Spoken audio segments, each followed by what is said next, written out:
नमस्कार, प्रणाम, अभिनंदन, स्वागत। मैं उर्मिल सखी हाजिर हूँ लेकर आपका पसंदीदा कार्यक्रम दस्तक दिल की बात कलम से। अपने सभी दर्शकों का हार्दिक अभिनंदन करती हूँ, हार्दिक स्वागत करती हूँ और ये भी जानती हूँ कि अब आपके दिलों पर दस्तक होने लगी है हमारी दस्तक से। और आप जानते हैं कि दस्तक दिल की बात कलम से एक ऐसा कार्यक्रम है जिसमें हर बार आपकी मुलाकात होती है एक नए मेहमान से। वो मेहमान जो साहित्य जगत का जाना माना चेहरा है, जाना माना नाम है। इस कड़ी में आज हमारे साथ जुड़े हैं जो हमारे आज के मेहमान हैं। मैं उनके बारे में कहूँगी कि गज़ल, लघु कथा, कहानी और कविताएं सभी विधाओं में लिखते हैं और मतलब अपनी अदब की दुनिया में खास पहचान रखते हैं। और आज हमारे साथ हैं प्रोफेसर सेठी जी, यानी कमाल सेठी जी। आपका स्वागत है जी। शुक्रिया जी। और आज आप हमारे साथ जुड़े, हमारे आंगन में आपने दस्तक दी, यानी जस्ट टीवी के आंगन में आपने दस्तक दी है। आपका दिल से हार्दिक अभिनंदन है, स्वागत है, इस्तकबाल है जी। जी। मैं बेहद ममनून हूँ, शुक्रगुजार हूँ जी, आभारी हूँ जस्ट टीवी का, जिसने इतना शानदार एक मंच दिया।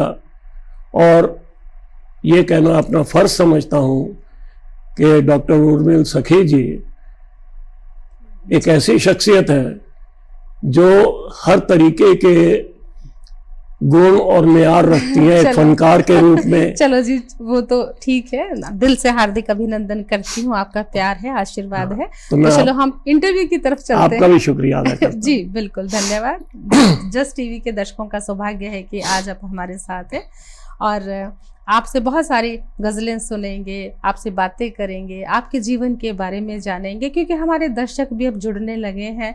वो भी जानना चाहते हैं जो शायरी कर रहे हैं उनका निजी जीवन क्या है, क्या स्ट्रगल है लाइफ की, कहाँ से हैं। तो सारी तमाम जानकारियाँ हमारे दर्शक दिल से जुड़ते हैं। तो ये हमारा सौभाग्य है कि आप जो हैं उनके साथ रूबरू हैं। और तो शुरुआत करते हैं बातों का सिलसिला जी। तो आरपी सेठी कमाल साहब जी। तो कमाल तो आपकी गज़लों में है ही। तो कमाल साहब ये बताइए कि आप जो हैं कहाँ पे आपकी शिक्षा दीक्षा हुई, कहाँ पर आपका जन्म हुआ, पालन पोषण, कहाँ नौकरी, इस पर जरा से नजर डालिए क्योंकि जी जरूर। मेरा जन्म दिल्ली में हुआ जी। और उर्दू साहित्य की सबसे बड़ी मिसाल, सबसे बड़ा नाम मिर्जा असदुल्ला खान गालिब की गली से सिर्फ 3 गली छोड़कर, अच्छा जी, वहां पर मेरा जन्म हुआ था। अच्छा, तो मैं बड़ा खुशनसीब हूँ इस मामले में। क्या बात है। और दूसरी बात, मेरी प्राइमरी शिक्षा दिल्ली में हुई। वहाँ हमारा बहुत बड़ा व्यापार था, लेकिन पिताजी का मन नहीं लगा तो हम वापस हरियाणा आ गए। अच्छा। तो सिरसा हमारी कर्म भूमि रही है, हमारी जमीन जायदाद उधर रही। तो वहां पर आकर मैंने बीए तक शिक्षा प्राप्त की जी। बीए तक शिक्षा प्राप्त करने के बाद मैं चंडीगढ़ आ गया अपनी एमए इंग्लिश करने के लिए जी। तो यहाँ से मैंने पोस्ट ग्रेजुएशन किया जी। और फिर दोबारा जाकर गवर्नमेंट नेशनल कॉलेज सिरसा में एक प्रोफेसर के रूप में कार्य। क्या बात है, बहुत खूब। और फिर आपने नौकरी क्या करी? प्रोफेसर बन गए आप? और जी, प्रोफेसर बन के तो मैंने 33 साल एक इंग्लिश के प्रोफेसर के रूप में नौकरी की। हाँ, नहीं, मैं बात को धीरे धीरे ला रही हूँ। प्रोफेसर बन गए आप, तो वो जो अंदर का कमाल था, आपने उस कमाल को कब पहचाना? हाँ, ये आपने बड़ी खूबसूरत बात पूछी। हाँ, मुझे लगता है वो कमाल तो मेरे बीए फाइनल में ही मेरे अंदर से उभरना शुरू हो गया था जी।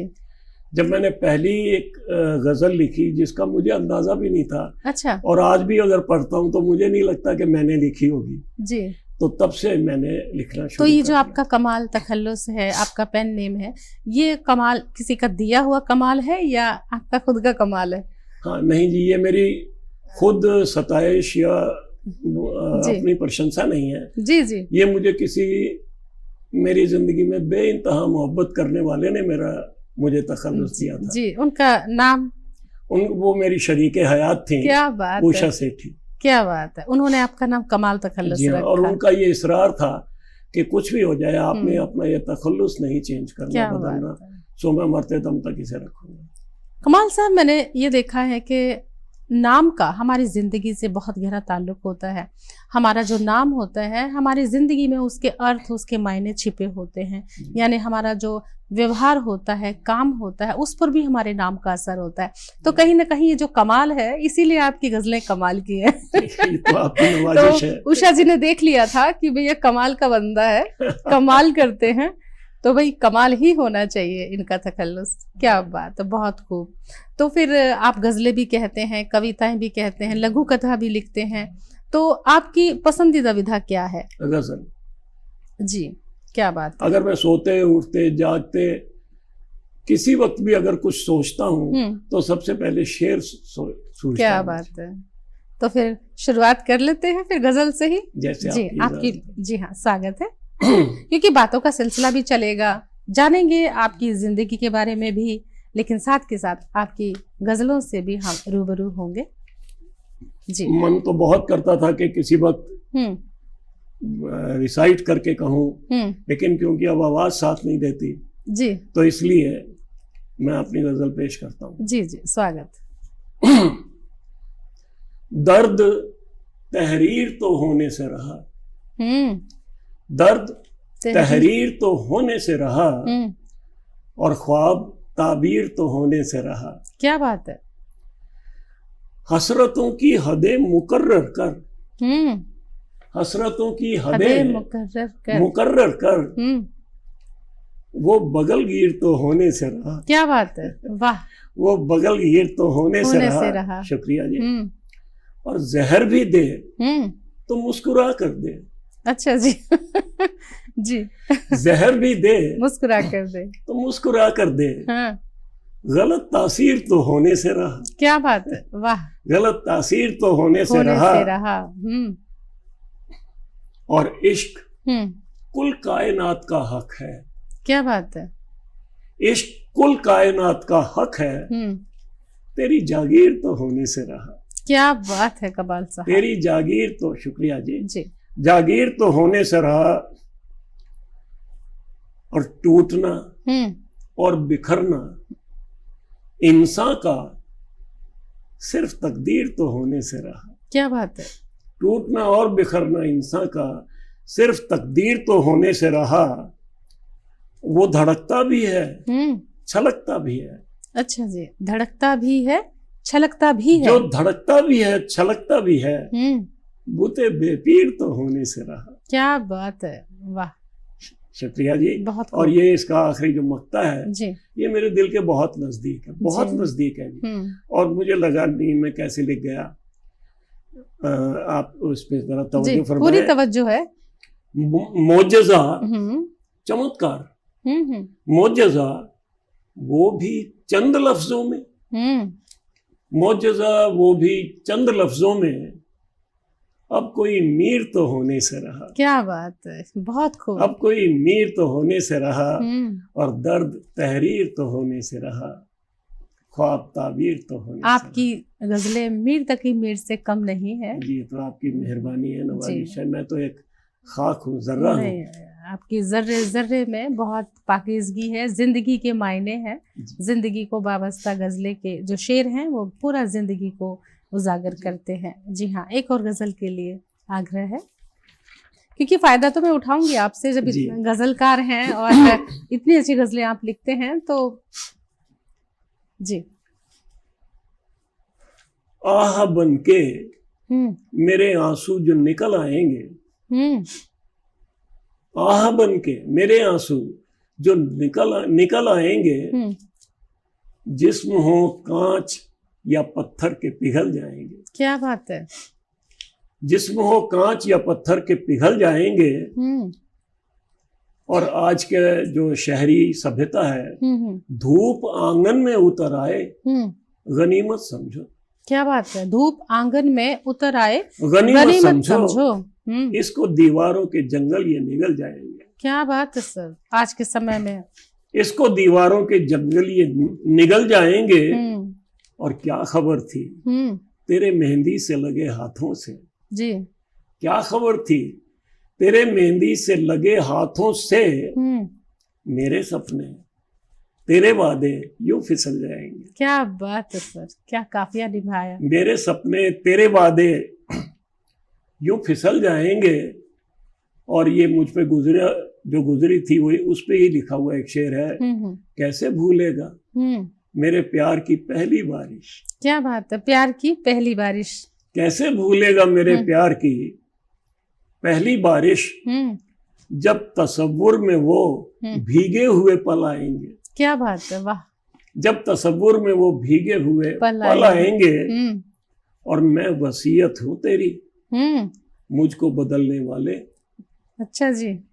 मैं वसीयत हूँ तेरी मुझको बदलने वाले। आईना बदला तो क्या चेहरे बदल जाएंगे। क्या बात है, आईना बदला तो क्या चेहरे बदल जाएंगे। आईना बदला तो क्या चेहरे बदल जाएंगे।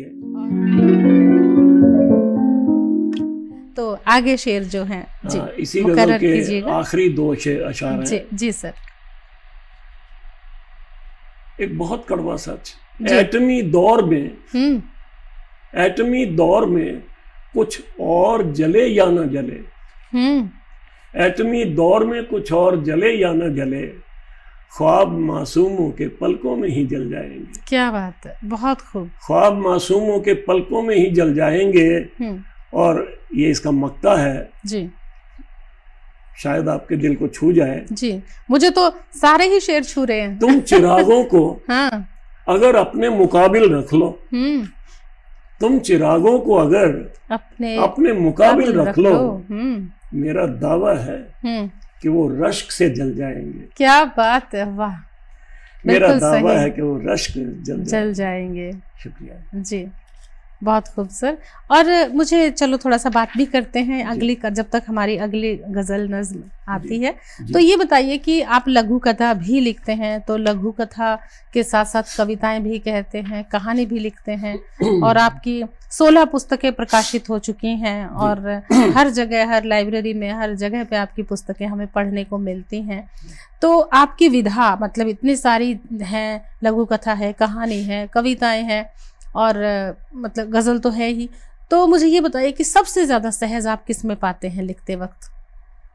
गजल लिखते वक्त जी। इसकी वजह क्या है? शायद मैं जानती हूँ, हमारे दर्शक भी जानते हैं, लेकिन मैं एक शायर से पूछना चाहती हूँ। एक शब्द में कहूँ तो सिर्फ मोहब्बत है। मोहब्बत जी। और दूसरा दर्द जी। ये दो ऐसे एलिमेंट्स हैं, तत्व हैं जी, जिनकी बिना पर मैं लिखता हूँ हमेशा जी। और दूसरी बात ये बताइए कि चलो बातें तो हम करेंगे, चलो फिर गजल की तरफ चलते हैं क्योंकि आपकी गजलों में इतना दम है कि दमदार है, कमाल है क्योंकि हमारे साथ भी आज कमाल है। तो फिर गजलों पे ही वापस आते हैं जी। मैं पढ़ूं? बिल्कुल बिल्कुल। अभी तो और भी हालात से दो चार होना है जी। अभी तो और भी हालात से दो चार होना है जी। अभी तो इश्क में गिरती हुई दीवार होना है। क्या बात है, वाह। अभी तो इश्क में गिरती हुई दीवार होना है। और ये जख्मों के रफू की बात है।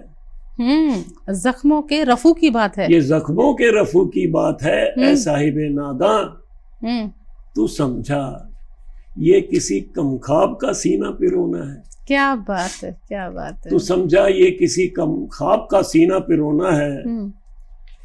और वुजू हम करते हैं हाथ पैर धो के भगवान की इबादत मुसलमान भाई हैं वो भी हाथ पैर धो, तरीका अलग अलग लेकिन है, मैं वुजू को अलग परिभाषा देना चाहता हूँ जी। वुजू करना है अपने हर गुनाह से हाथ धो लेना। वुजू करना है अपने हर गुनाह से हाथ धो लेना। अकीदत से किसी की याद में पलकें भिगोना है। क्या बात है। अकीदत से किसी की याद में पलकें भिगोना है। और कहते हैं शेर का लिखना आसान होता होगा, मुझे नहीं लगा है लिखना शेर का जख्मे जिगर से गुफ्तगू करना।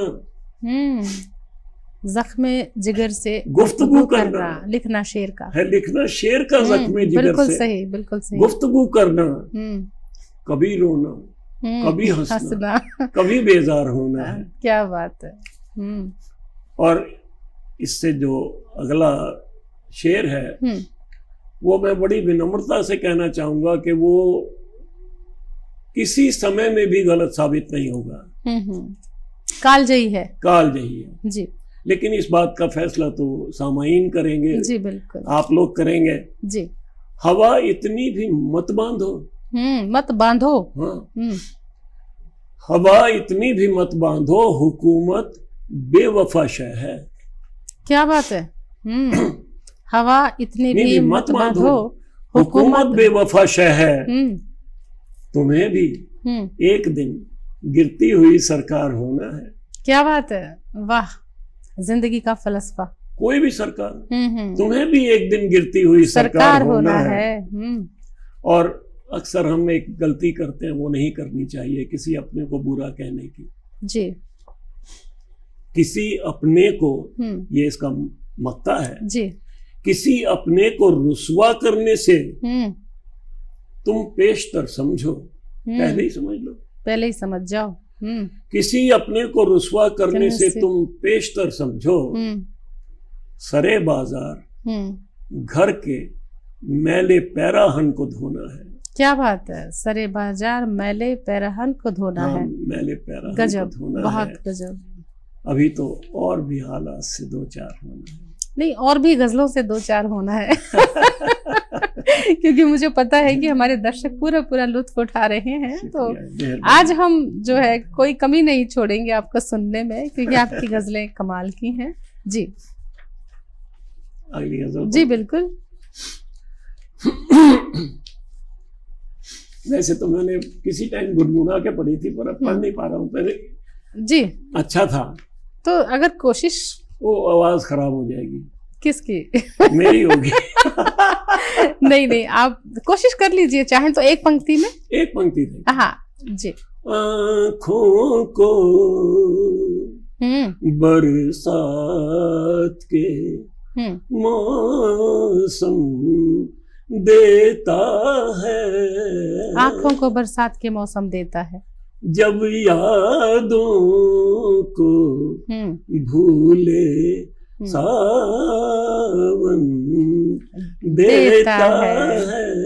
क्या बात है, यादों को भूले सावन देता है। तो मैं इसको बाकी वैसे जी, जी हाँ, तहत में कोई बात नहीं। आँखों को बरसात के मौसम देता है, जब यादों को भूले सावन देता है। क्या बात है। और मजबूरन दिल को भी सच्चे लगते हैं।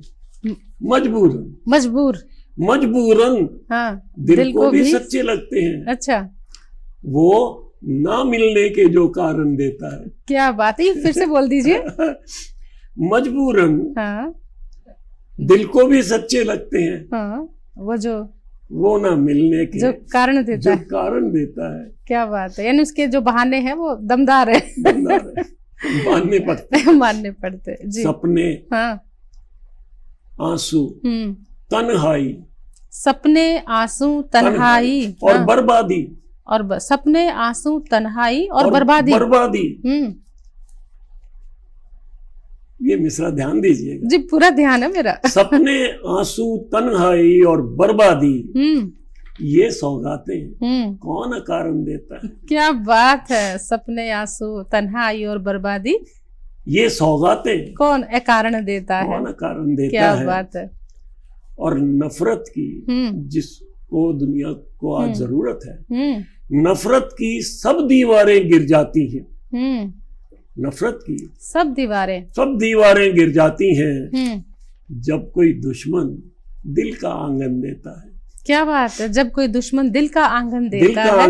नफरत की सब दीवारें गिर जाती हैं जब कोई दुश्मन दिल का आंगन देता है। क्या बात है जी। और बंटवारों के आंसू पोंछे जाते हैं। बंटवारों के आंसू पोंछे जाते हैं जी, जब एक भाई अपना दामन देता है। क्या बात है। कमाल साहब, एक दो सवाल और दागती हूँ जी। आपकी पहली रचना क्या थी? मतलब कि गजल थी कि लघु कथा थी, क्या था? मेरी पहली रचना शायद मैंने बीए फाइनल में लिखी थी और वो गजल थी। अच्छा जी। और हैरानी मुझे भी होती है कि वो गजल मैंने अहमद फराज की साथ मंच पर साझा की थी अम्बाला सिटी में। बहुत बड़ी बात है ये। उन्होंने मुझे इतना मोहब्बत दी कि उन्होंने एक नया नौजवान शायर समझ के मुझे मौका दिया और मैंने वो पहली लिखी थी, वही वहां पढ़ी थी कि बताऊं 2 लाइनें? हाँ बिल्कुल, हम तो आपको सुनने के लिए बैठे हैं। हाँ। जमाने की शक्ल दिखला रहा हूँ मैं। जमाने को जमाने की शक्ल दिखला रहा हूँ मैं। हाँ, नजर की जद में जो आता नहीं वो समझा रहा हूँ मैं। क्या बात है, ये आपकी लिखी हुई है? जी, पहली गजल। जब पहली ही गजल कमाल है तो फिर धमाल आगे तो फिर धमाल होता गया होगा। जी। और तेरी अजमत को ले डूबे तेरी हस्ती को भी साकी। अच्छा। तेरी अजमत को ले डूबे तेरी हस्ती को भी साकी। वो तशना कामियां, वो प्यास, वो तशना कामियां लेकर मुकाबिल आ रहा हूं मैं। क्या बात है। वो तशना कामियां लेकर मुकाबिल आ रहा हूं। बहुत खूब। इस तरह से पहली गजल इतनी कमाल की है आपकी। और आपकी प्रेरणा कौन है? किनको आपने ज्यादा पढ़ा है? किनको पढ़ना पसंद करते हैं? देखिए मोहतरमा, ये 2 सवाल हैं अलग अलग। जी बिल्कुल। मेरी प्रेरणा कौन है? अगर ईमानदारी से कहूँ तो मेरी प्रेरणा सिर्फ मेरी शरीक हयात उषा सेठी रही। क्या बात है। मैं अगर वो ना होती तो मैं शायद आज कमाल ना होता। जी, जाहिर सी बात है, उन्होंने आपकी गजल पढ़ के आपका नाम कमाल रखा। हाँ, उनकी बेपनाह मोहब्बत थी जिसने मुझको शायर बना दिया। जी। तो वो प्रेरणा तो वो रही जी निजी जिंदगी की। जी, बहुत खूब। लेकिन अगर एक साहित्यिक वर्ग में मुझसे पूछा जाए कि अदबी इदारों में मेरी प्रेरणा कौन थे, तो अलग अलग जो भाषाएं हैं जी, इनमें अलग अलग मेरी प्रेरणाएं रही। और वैसे भी आप 4 भाषाओं में लिखते हैं। हाँ जी। तो उर्दू में गालिब, मीर, ज़ौक़, फैज, साहिर लुधियानवी, उनसे बात चलते चलते ये बशीर बदर साहब तक आया। बिल्कुल। तो ये मेरी प्रेरणा के स्रोत रहे जी। गालिब को मैंने मतलब ऐसे पढ़ा है शायद मैंने अपनी जिंदगी को भी नहीं पढ़ा है। दूसरी तरफ अगर मैं हिंदी का, क्योंकि विद्यार्थी रहा हूं, मैंने हिंदी की एमए की थी, तो उसमें मेरी सबसे मेरे पूज्य हैं प्रेरणा क्या, मेरी हिंदी की कविताएं बोलती हैं कि ये उनसे प्रेरित है जी। और वो है डॉक्टर रामधारी सिंह जी दिनकर जी। उनकी उर्वशी और उनके रश्मि रथी एक वक्त था कि जब मुझे कम से कम बताऊं तो 40% इन्वर्टेड कॉमास में मैं कोट कर सकता था। क्या बात है। और फिर पंजाबी में आता हूं तो अमृता प्रीतम जी, शिव कुमार बटालवी जी, ये मेरे प्रेरणा स्रोत रहे। बिल्कुल। इंग्लिश में देखता हूं तो वो तो मैंने सारी उम्र पढ़ा और पढ़ाया, और उसमें थे Shakespeare, 5 Romantics, Wordsworth, browning, Keats etcetera, जितने जी। तो बाकी नॉवलिस्ट थे हार्डी जी।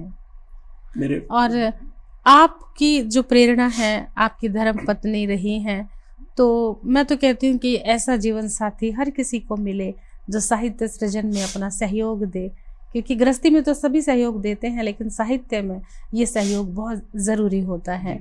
तो आप उषा जी के बारे में कुछ और कहना चाहेंगे? उनके लिए कुछ लिखा आपने? नहीं, चलो ये तो ठीक है कि वो आपकी प्रेरणा है, पर अपनी प्रेरणा के लिए कोई ऐसी किताब, कोई ऐसा शेरी मजमुआ नहीं है जी जिसमें मैंने उनके ऊपर कोई नज़म ना लिखी। हाँ, मैं यही सुनना चाहती थी कि आपकी प्रेरणा है लेकिन अपनी प्रेरणा को भी कुछ समर्पित किया आपने। जी जी, मैं सुनना चाहूंगी, हमारे दर्शक सुनना चाहेंगे। जो कुछ भी याद आता है मैं आपके सामने जी स्वागत है। ये पहली बात तो कि वो खुद बहुत उच्च स्तर की हिंदी की कवित्री थी जी। कई उन्होंने किताबें लिखी जी, करीबन 2 तो सत्सई लिखी जी, फिर बहुत सी पुस्तकें, बड़ी नायाब पुस्तकें उन्होंने लिखी जी। उनके लिए जो कुछ मुझे याद आया बताता हूँ। एक बार वो जब थोड़ा बीमार हो गई थी तब मैं ज्यादा लिखना शुरू कर दिया था जी। तो उन पे मैंने लिखा था, जो मुझे थोड़ा बहुत याद आया जी। तेरी मासूम ख्वाबों सी आंखों का वो गीत है, तेरी ख्वाबों सी मासूम आंखों का वो गीत है। हाँ, मुस्कुराना कहाँ खो गया, वो जमाना कहाँ खो गया। क्या बात है। तेरी ख्वाबों सी मासूम आंखों का वो मुस्कुराना कहाँ खो गया, वो जमाना कहाँ खो गया। जब वो बीमार थे तब लिखी थी। हाँ जी। तब मैं उनको देख के लिखता रहता था कि भावुक होके क्या से क्या हो गए। न कोई जिक्र था ना ही पैगाम था, कोरा कागज वो लफ्जों से अनजान था। ना कोई जिक्र था ना कोई पैगाम था, कोरा कागज वो लफ्जों से अनजान था। आंसुओं की इबारत से लिखा हुआ खत पुराना कहाँ खो गया। क्या बात है। वो जमाना कहाँ खो गया। ये बहुत ही, जो आपने आखिर में बंद पढ़ा ना कि आंसुओं से लिखा, आंसुओं की इबारत से लिखा हुआ खत पुराना कहाँ खो गया। वो जमाना कहाँ खो गया। अब ना वो तितली पर बहुत चुस्त थी, जैसे तितली पर हिलाती है। एक्टिव थे। She was so active। Okay. घर के कामकाज में, हर चीज में जी। अच्छा जी। थे मतलब अब नहीं है। अब नहीं है वो। 1 साल पहले भगवान उनकी नवंबर आत्मा को शांति दे। 2021 को वो हमें छोड़कर हमेशा के लिए चली गई। कमाल साहब, मुझे लगता है कि बढ़ती उम्र के साथ दाम्पत्य जीवन में प्रेम बढ़ता है। हाँ, ये तो बिला शक। हाँ, ये तो शाश्वत सत्य है। ये शाश्वत सत्य है ना। बढ़ती उम्र का प्यार सच्चा होता है और निस्वार्थ होता है। जी हाँ, इसमें सेवा भाव होता है। तो जिस तरह से आपने पूरी भावना से ये लिखा है, जाहिर होता है जी। अब ना वो तितली पर ना गजाला नजर, हिरनी जैसी आंखें थी। she had very beautiful eyes। Okay. अब ना वो तितली पर ना गजाला नजर, अब सहर उठती हो जाना हर बात पर। तुम सरापा मुजस्सम थी, सिर से लेकर पैर तक सिर्फ हुस्न और मोहब्बत थी। बुत थी। हाँ। तुम सरापा मुजस्सम थी जाना मगर, तुझको क्या जाने क्या हो गया। क्या बात है जी। और दिल की बात है जी, दिल की बात है। मुझे लगता है एहसास की बात है, और आपके पढ़ने के अंदाज में भी वो एहसासात हैं। तो कमाल साहब, बड़ी कमाल की बातें आपने बताई। गजलों में कमाल, बातों में कमाल, एहसास में कमाल। तो ये बताइए, अब लिखते किस वक्त हैं? निजामत में कमाल। जी जी, आपका जी, प्यार, आपका आशीर्वाद जी। जी। तो किस वक्त लिखते हैं आप इतना बेहतर, मतलब जिस वक्त थॉट प्रोसेस होता है, वो कौन सा समय होता है जिस टाइम पे आपका ख्याल उम्दा होता है?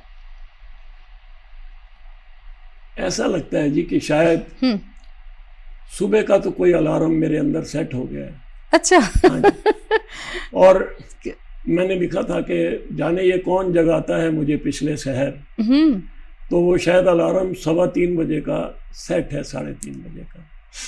उठ के लिखने लग जाता हूँ। वैसे मैंने ये भी सुना है कि जो 3-3:15 बजे जिनकी आंख खुलती है वो आध्यात्मिक स्तर पर यानी कि प्रभु के करीब होते हैं। पता नहीं किसके करीब होते हैं। अच्छा, किसी के तो करीब होते हैं।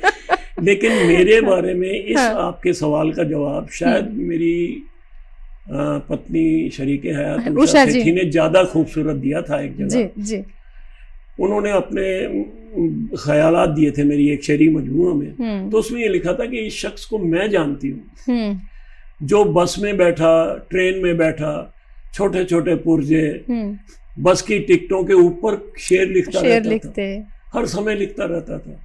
और इस बात से शायद उनकी मोहब्बत भी थी और दुख भी था कि जितनी मोहब्बत इन्होंने कागजों से, पर्चियों से, अपनी शायरी से की है, अगर उसका 1% भी मुझे मिल जाता तो शायद मैं बज़्म अदब की सबसे खूबसूरत गजल होती है। क्या बात है। ये तो मुझे लगता है कि हर पत्नी यही चाहते हैं कि उनके पति जो है उन्हीं को ज्यादा तवज्जो दें। ये हर पत्नी की शिकायत होती है, चाहे वो कितना भी परिक्रमा करे चांद की तरह अपनी पृथ्वी की। पत्नी अगर पृथ्वी है और पति चांद है, परिक्रमा करे कितनी भी, लेकिन फिर भी पृथ्वी को ये लगता है कुछ कमी रह गई। और इससे तो मतलब मुझे लगता है जितने भी हमारी महिला दर्शक हैं वो समझती हैं कि पत्नी का मतलब पति का जितना प्यार मिले उतना कम। वो धुरी चाहती है अपने चारों तरफ हर वक्त एक परिक्रमा रहे, और ये सभी की कमजोरी होती है। और मुझे ये बताइए कि वर्तमान समय में साहित्य की दशा और दिशा पर आप क्या कहेंगे? कैसा लिखा जा रहा है? क्या आज का लेखक संपूर्णता से लिख रहा है? क्या दशा है, क्या दिशा है? दो भागों में बांटा जा सकता है जी। पहला वो जो सिर्फ तालियों के लिए, शोहरत के लिए जी बेवजह भाग दौड़ करके बेवजह लिखता जा रहा है, बेवजह है, फूहड़पन भी आ गया, बेवजह लिखता जा रहा है, तो वो ऐसा साहित्य, ऐसा जो ये अदब है वो नहीं होना चाहिए। जी बिल्कुल। ये कारण है कि वो मियार गिरते जा रहे हैं। आज भी बजाय इन लोगों को पढ़ने के जो क्लासिकल पोएट्स हैं, लोग ये समझते हैं कि वो खुद ही इतने ऊंचे हैं कि वो अपने आप को पढ़ते रहे, जबकि मैंने अपने लिए खुद ये लिखा था कि दिल से वाबस्ता हो तो एक गजल लिखने में कुछ ज्यादा नहीं एक उम्र निकल जाती है। एक गजल लिखने में कुछ ज्यादा नहीं एक उम्र निकल जाती है। तो मैं तो आज तक नहीं लिख सका इतना अच्छा कुछ जितना लिखना होना चाहिए। दूसरी बात जी, ये आप नहीं कह सकते, ये आप खुद कह रहे हैं लेकिन हम नहीं कहेंगे। शुक्रिया जी। और दूसरी बात कि जो कुछ लोग लिख रहे हैं बड़ा अच्छा लिख रहे हैं जी, खासकर उधर कानपुर, बदायूं, इन इलाकों में अच्छा लिखा जा रहा है जी। और बड़ा खूबसूरत लिखा जा रहा है। तो ऐसे लेखन को प्रोत्साहन मिलना चाहिए बिल्कुल। और सबसे बड़ी बात है, अगर आपके शेर में आपका दिल नहीं धड़कता, अगर आपके शेर में कोई दर्द नहीं कर सकता, तो शेर होता ही नहीं है। बिल्कुल। आज के लेखकों में मैंने एक बहुत बड़ी कमी देखी जी कि आवाज बुलंद करने की ताकत नहीं है किसी में। औरत पे कहीं अत्याचार हो रहे हैं तो नहीं बोलते, तो नहीं लिखते। जबकि मैंने शायद जिंदगी में मैं औरत नारी जाति का बड़ा प्रबल समर्थक रहा हूँ। मैंने 2-4 लाइनें मिसरे का आप कहें तो बोल देता हूँ। बिल्कुल बिल्कुल सर। एक बार डॉक्टर सुषमा स्वराज जी के सामने मैंने पढ़ी, उनको 15 साल बाद भी वो मेरी याद आ गई। मेरी इससे बड़ी सफलता क्या हो सकती है? हम भी सुनना चाहेंगे। और वो मैंने उनके सामने पढ़ा था कि पूजता कौन है जिस्मों को शिवालों की तरह। पूजता कौन है जिस्मों को शिवालों की तरह, जिस्म बिकते हैं जमाने में रसालों की तरह। हाय हाय हाय, कमाल। जिस्म रुस्वा है यहाँ चाहने वालों की तरह। पूछता कौन है जिस्मों को शिवालों की तरह। क्या बात है। यहाँ मजदूर की बेटी का बदन बिकता है और किसी बेवा का सिंदूरी सा तन बिकता है। गीता बिकती है यहाँ और दैरो हरम बिकता है और अंधेरे यहाँ रोशन है उजालों की तरह। क्या बात है, ये बहुत गहरा भाव है। अंधेरे रोशन है। जब ये मेरे कोलीग थे प्रोफेसर गणेशी लाल जो आजकल राज्यपाल हैं उड़ीसा के, ये भी बैठे सुन रहे थे। अंधेरे रोशन है का मतलब सारे उल्टे सीधे काम। हाँ, और अंधेरे यहाँ रोशन है उजालों की तरह। पाक साफ है वो। पूछता कौन है, पूछता कौन है। जी जी, बहुत। दूसरी बात भी है। 3 मजदूर, एक मजदूर की मैं बैठा इन्हीं दुखों में लिखता रहा हूँ जी। मेरी पोइट्री का बहुत बड़ा हिस्सा है ये जी। मैंने एक जगह अखबार में पढ़ा कि एक गरीब मजदूर की 3 बेटियों ने रस्सा लगाकर खुदकशी कर ली जी। शायद याद हो। अच्छा। तो मैंने तब भी लिखा था कि पंखों से लटकती लाशों को कब तक अखबार दिखाएंगे। क्या बात है। अब इससे ज्यादा और कहां तक औरत को ले जाएंगे। तो मैं इनके लिए लिखता रहता था। क्या बात है। और ये आजकल लिखना चाहिए और आज की बहुत बड़ी जरूरत है। मैंने निर्भया पर जब लिखा तो दिल्ली में और एनसीआर में बहुत उसको मोहब्बत मिली निर्भया कांड पर जो मैंने लिखी थी। तो लिखना चाहिए। बिल्कुल, रूढ़िवादी सोच हो या समाज में जो गलत हो रहा हो उसको जो है टकराव दीजिए, टकराव, हाँ उसके लिए उससे टकराना जरूरी और वही सच्चा लेखक है, वही सच्चा। हाँ, समाज को हूबहू चित्रित करे। बिल्कुल। नांगल दुर्घटना में बच्चे डूब रहे थे, मैं चंडीगढ़ में बैठा चाय पी रहा था, मेरा वहीं चाय का कप छूट गया। हालांकि मैंने न्यूज पढ़ी थी और तब भी एक नज़म लिखी जो मैंने पटियाला में जाके उन बच्चों के माता पिताओं को सुनाई। जी। तो ये बहुत ज़रूरी है कि जब आप लेखक हैं तो लेखक होने के नाते ये फर्ज बनता है कि हम जो लिखें वो समाज को नई दिशा देने वाला लिखें, जमीन से जुड़ा हुआ लिखें और समाज में परिवर्तन लाए, ऐसा कुछ लिखा जाए। खूब कहा आपने, है ना? बड़ी खूब कही। जी। और चलो ये तो हो गया, अब फिर कविता या गजल भी हो जाए। जाते जाते थोड़ा सा फायदा और उठा लेते हैं। जी बिल्कुल। सादा दिल, हाँ, ये चाल तुम्हारी क्या जाने, और दिल दीवाना दुनियादारी क्या जाने। क्या बात है, दिल दीवाना दुनियादारी क्या जाने। इश्क ने पासे खेल दिए सो खेल दिए, इश्क ने पासे खेल दिए सो खेल दिए, और हाँ। बाजी किसने जीती हारी, हाँ। क्या जाने। क्या बात है। तो जी ये तो हम जान गए हैं बाजी किसने जीती है किसने हारी है, कमाल साहब। और मैं तो ये कहूँगी कि आज का दिन बहुत ख़ास है। कमाल साहब हमारे स्टूडियो में है, हमारे आंगन में है और कमाल की शायरी कर रहे हैं। और साथ ही मैं ये कहूँगी कि आपने जो आज हमारे दर्शकों को बताया कि क्या लिखना चाहिए, किस तरह का लिखना चाहिए, और क्योंकि आपने बड़े बड़े मंचों पर शिरकत करी है, बड़े बड़े शायरों के साथ बैठे हैं, उनके साथ बैठ के मंच साझा किए हुए हैं, आप जानते हैं कि शायरी का मयार क्या होना चाहिए, है ना। तो ये तो बिल्कुल आपने सच्ची बात कही है। और जो समाज में घट रहा है उसको आप चित्रित करते हैं। ये आज के समय में बहुत कम हो रहा है, सब दिल लेके बैठे हैं, दिल प्यार व्यार सब यही सब चल रहा है। ये जरूरी है, जिंदगी का हिस्सा है, लेकिन समाज को साथ लेकर दिल तो हो। बिल्कुल सही बात, मोहब्बत तो हो। जी। और कमाल साहब आज आप हमारे स्टूडियो में आए, दस्तक दी, दिल की बात कलम से भी कही और दिल की बात दिल से भी कही। आपका हम हार्दिक अभिनंदन करते हैं, धन्यवाद करते हैं, हर तरह से आपका शुक्रिया करते हैं। बहुत बहुत नवाजिश जी, आपका करम, आपकी मोहब्बत। जी बिल्कुल है, हमारी मोहब्बत भी और हमारा जो है आपके प्रति आदर भाव भी है। और दोस्तों मुझे यकीन है कि आज आपने पूरा लुत्फ लिया होगा गज़लों का, आपने बातों के भी मज़े लिए होंगे, क्योंकि कमाल साहब की बातें भी कमाल की हैं, उनका नाम भी कमाल का है। और इसी कड़ी में फिर लौटूंगी एक और नए मेहमान के साथ। अपनी सखी को अब दीजिए अनुमति। प्रणाम।